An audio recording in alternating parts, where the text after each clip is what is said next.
Okay, BC Calc kids, I don't think you'll think that this lesson is overly challenging. Every year when I teach it, kids seem to just automatically grasp it. So here we go, okay?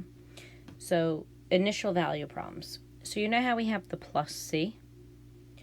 So with this, I'm going to give you an initial value, and that initial value is going to allow you to peg down your C.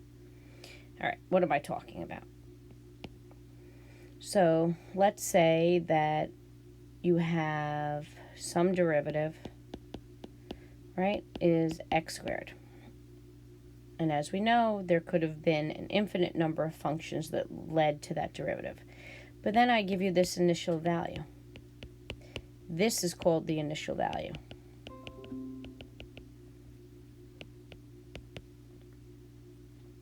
So I want to find f of x. So we want to go backwards in time, right? So we want to get the antiderivative. So I go to integrate x squared dx. You know what to do. Bump the power up 1, divide, plus c, right? Now this is a family of functions.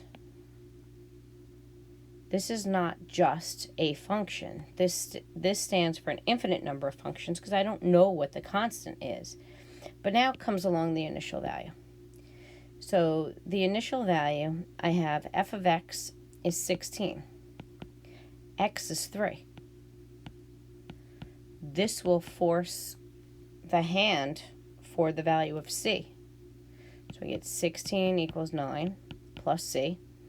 Okay, right? Therefore, c equals 7. So f of x is not just x cubed over 3 plus c, it's x cubed over 3 plus 7. That is your f of x. And that's how initial value works. Sometimes there'll be double trouble. This is it, guys. So I'm just going to do a bunch of examples. Some of them may seem more complicated, but they're really not. So let's say the derivative of some function is secant squared of x, right? And the initial value is y of pi over 4 equals -1. Find y of x. So you go to integrate. Y of x equals integrate secant squared x dx.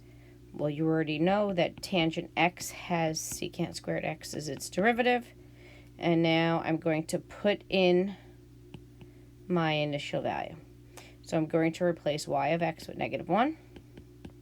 I'm going to replace x with pi over 4. And the tangent of pi over 4 is 1 because sine and cosine are both equal. So therefore c, right, equals -2. So y of x is tan x minus 2. Okay, let's take a look at another one. So you may want to pause the video at this point and just try this question to see if you can do it on your own. Okay, y prime is sine of 2x. Y of pi over 6 is equal to 3/4. Okay, so I integrate sine of 2x. So I'm going to compensate for the rate. So it's -1/2 cosine 2x plus c. And by now, you guys have made a lot of progress with antiderivatives. So I'm going to substitute in my initial value. I have 3/4 equals -1/2 cosine 2 times pi over 6 is just pi over 3 plus c. But cosine of pi over 3 is 1/2.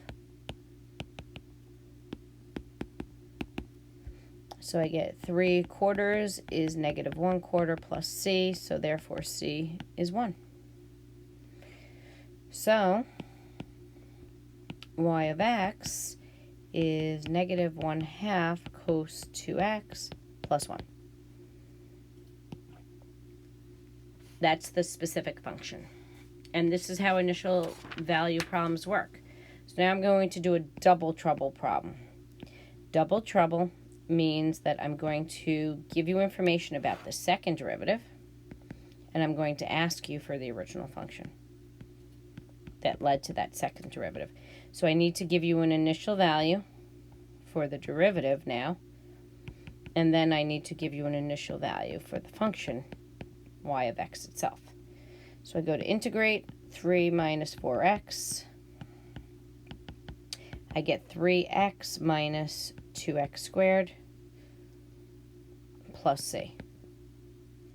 So this is y prime of x, because this was y double prime, this integrand. So now I take my initial condition for the derivative. I get 2 equals 3 times 1 minus 2 times 1 squared plus c. 3 minus 2 plus c, so 2 equals 1 plus c, therefore c equals 1. So now I substitute this back in and I get y prime of x, right? So y prime of x is 3x minus 2x squared plus 1. So now the fun starts all over. This is what double trouble means. You just have to persevere. That's the word. I integrate. I get 3x squared over 2 minus 2x cubed over 3 plus x plus c.